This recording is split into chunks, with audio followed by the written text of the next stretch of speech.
पुण्य के प्रभाव से आप प्राप्त हुए हैं। श्री शंकर जी बोले कि हे देवी सुनो, मैं तुमसे उत्तम व्रत को कहता हूँ, जो परम गोपनीय एवं मेरा सर्वस्व है।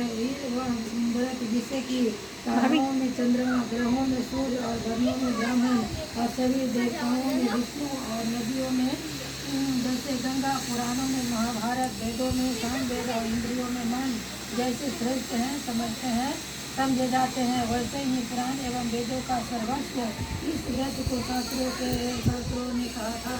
और जो इस एकाग्र मन से श्रवण करेगा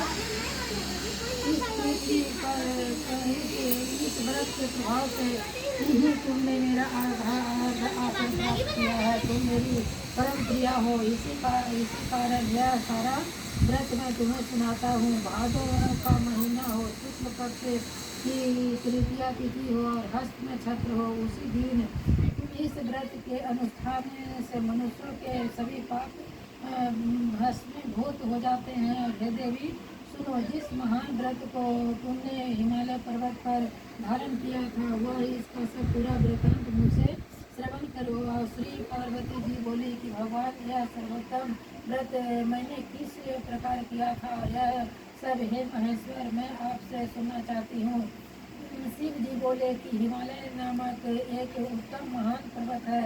नाना प्रकार की भूमि तथा वृक्षों से वह शोभायमान है और अनेकों प्रकार के पक्षी वहाँ अपनी मधुर बोलियों से शोभायमान कर रहे हैं एवं विचित्र मृगादि पशु वहाँ विचरते रहते हैं। देवता, गंधर्व और सिद्ध चारण एवं दुहाक प्रसन्न होकर वहाँ घूमते रहते हैं। गंधर्व जन गायन करते हैं, मग्न रहते हैं।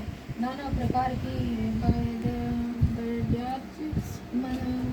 मणियों तथा सोने की ऊंची चोटियों और ऊपरी भुजाओं से आकार पर लिखा हुआ दिखाई देता है और उसका आकाश से स्पर्श इस प्रकार से है जैसे कोई अपने मित्र के मंदिर को छू रहा हो। वह बर्फ से ढका रहता है, गंगा नदी की ध्वनि से वह सदा शांतमान रहता है। और हे पार्वती, तुमने वही बाल्यावस्था में 12 वर्ष पर्यंत कठोर तप किया और अधोमुख होकर केवल धूम्रपान किया और फिर 64 वर्ष पर्यंत पके पत्ते को खाए और माघ महीने में जल में खड़ी होकर तप किया।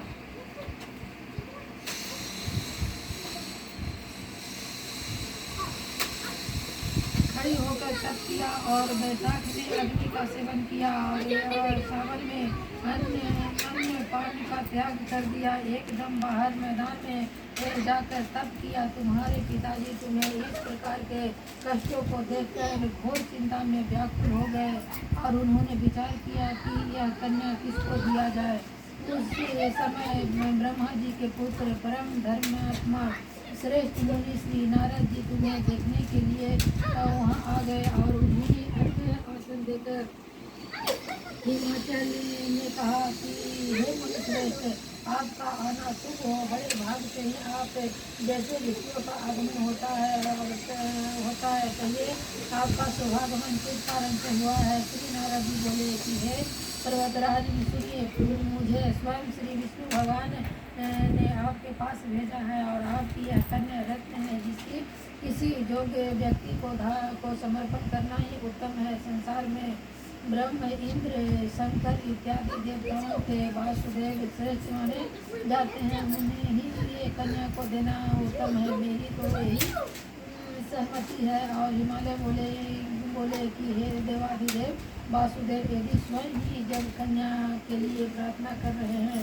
और उनके आगमन का भी यही प्रयोजन है तो अपनी कन्या को उन्हें दे दूंगा। यह सुनकर वह नारद जी कहा वहाँ से अंतर्ध्यान हो गए। शंख चक्र गदा पद्मधारी श्री विष्णु भगवान जी के पास पहुँचे और नारद जी बोले कि हे नाथ, आपका विवाह निश्चित हो गया है। इतना कहकर देवर्षि नारद तो चले गए और उधर हिमालय महाराज ने अपनी पुत्री गौरी से प्रसन्न होकर कहा कि हे पुत्री, तुम्हें गरुड़ ध्वज वासुदेव जी के प्रति देने का विचार कर लिया है। पिता की मुख से इस प्रकार के वचन को सुनकर पार्वती अपनी सखियों के घर गई और अत्यंत दुखी होकर पृथ्वी पर गिर पड़ी और विलाप करने लगी। और उन्हें इस प्रकार से दुखी होकर विलाप करते हुए देखकर सखी ने देखा और पूछने लगी कि हे सखी, तुम्हें क्या दुख हुआ है और मुझे कहो, और तुम्हें किस प्रकार से भी सुख हो, मैं निश्चय ही वही उपाय करूँगी।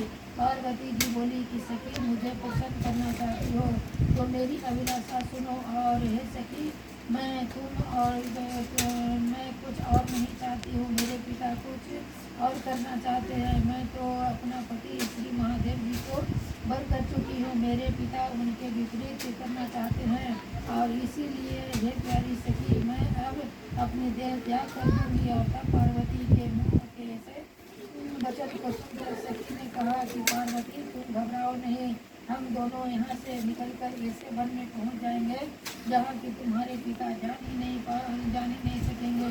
और इस प्रकार आपस में राय करके श्री पार्वती जी को यह घोर वन में ले गई। और तब पिता हिमालय राज ने अपनी पुत्री को घर में न देखकर वो इधर उधर खोज किया, घर घर ढूंढा, किंतु वह न मिली। और तो विचार करने लगे कि मेरी पुत्री को देव दानव और किन्नरों में से कौन ले गया। और मैंने नारद जी के आगे विष्णु जी के प्रति कन्या को देने का प्रतिज्ञा कर चुके हैं। गोलुआ का फोन है क्या?